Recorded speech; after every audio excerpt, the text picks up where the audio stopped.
With just 4 days to go before funding runs out, Washington is bracing for a potential shutdown at the Department of Homeland Security.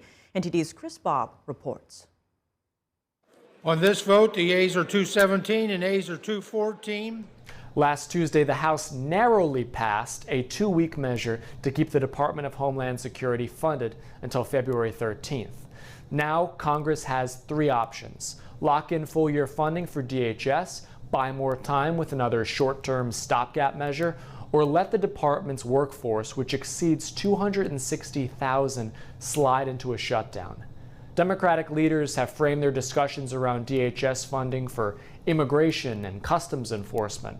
Although should DHS shut down, ICE operations would likely continue largely uninterrupted.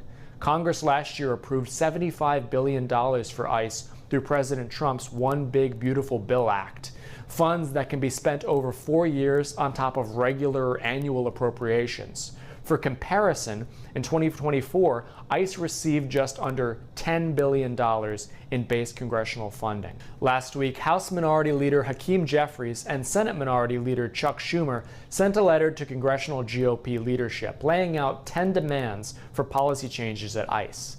They call them, quote, common sense reforms and accountability measures required for Democrat support. The points include mandating warrants for ICE enforcement, prohibiting masks on agents, requiring visible ID at all times, protecting so-called sensitive locations, and ending what they call paramilitary uniforms and equipment. The Democratic leaders also ask for what it calls good faith actions from the Trump administration, including an end to the surge in Minnesota and the firing of Homeland Security Secretary Kristi Noem. On Thursday, Senate Majority Leader John Thune said, if for some reason the Department of Homeland Security ends up in a shutdown, it is going to be totally on them. They will own it.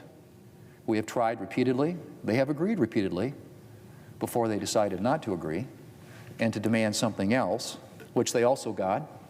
But as of right now, we aren't anywhere close to having any sort of an agreement that would enable us to fund the Department of Homeland Security. The House Appropriations Committee will hear from key federal agencies this Wednesday as they examine the potential impact of a DHS shutdown. Agencies represented will include the Coast Guard, Cybersecurity and Infrastructure Security Agency, TSA, Secret Service, and FEMA. Reporting from Washington, D.C., Chris Bob, NTD News.